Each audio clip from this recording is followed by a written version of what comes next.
Hello and welcome. What you are about to hear is an excerpt from an oral history interview collected by the Octavia Phelan Public Library as part of its Our Stories, Our Community project. The full interview this excerpt is taken from is available on CD at the Octavia Phelan Public Library main branch.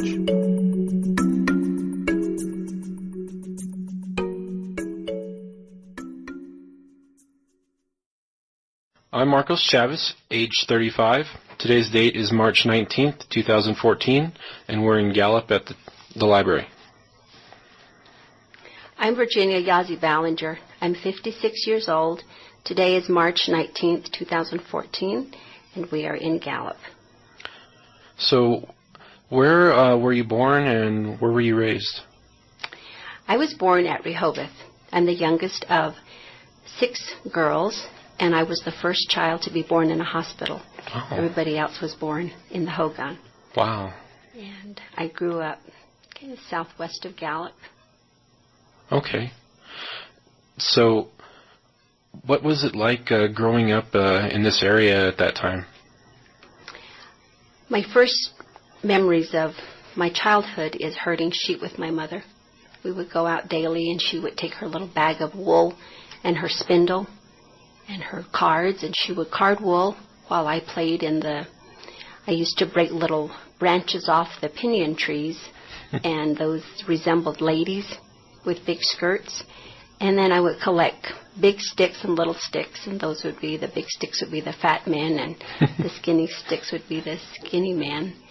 And I would play with rocks and dirt and just had a vivid imagination, because I was the youngest and everybody had either gone off to school or work. And I spent many days alone with my mother, and I talked to myself incessantly. Did you have a lot of family around you while you were growing up? We lived near my grandparents. Mm-hmm. My grandparents had a lot of sheep, I understand, until the stock reduction program. I see. Can you tell us more about that? My parents have the largest tract of grazing land. Mm-hmm. We have about 3,400 acres that we lease from the government. And my grandfather was a medicine man. He was well respected in this area. And him and his wife, Glenbach, raised sheep. And it just grew and grew and grew, and they would separate them into different herds. And my cousins, my sisters, they would all be responsible for a certain herd. And the stories that I've heard is that the stock reduction program took place because of overgrazing. But only recently we've come upon information that the reason why the stock reduction took place was during World War II. The Navajos were raising merino sheep, and the wool from the merino sheep would not process properly. I take that back. They were raising churro sheep at the time, and the long fibers of that would not process properly through the machines that were making the uniforms for the soldiers for World War II. Mm-hmm. So all the churro sheep were killed off, reduced greatly, and the merino sheep were introduced, which had a shorter fiber on their wool. I see. Did your family also have that type of sheep as well? They had churro sheep to begin with, and after the stock reduction, they had merino sheep. I see. So where did you end up going to school? I went to Sunnyside School. Oh, yeah, I know where that is. And then I went to John F. Kennedy for junior high, and then I graduated from Gallup High in 1975.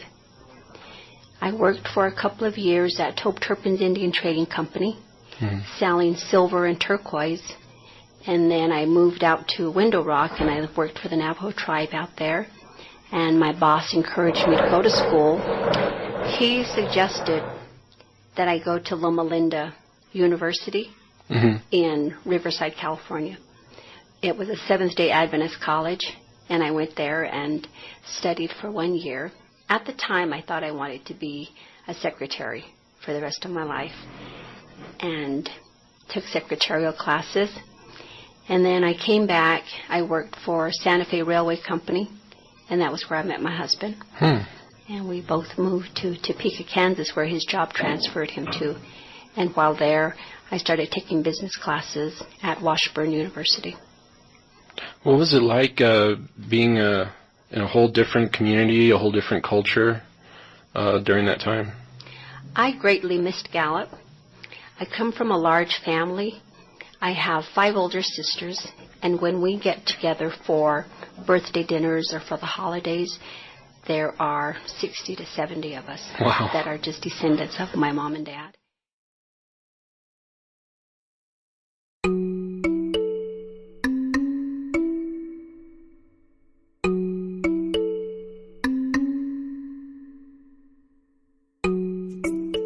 The Octavia Film Public Library is committed to providing open and wide access to information. Please visit one of our branches in Gallup, New Mexico. The music used in this podcast was Enigmatic by Ben Sound, available at www.bensound.com. Thank you for listening to this oral history. This is John Fortunato for the Octavia Film Public Library.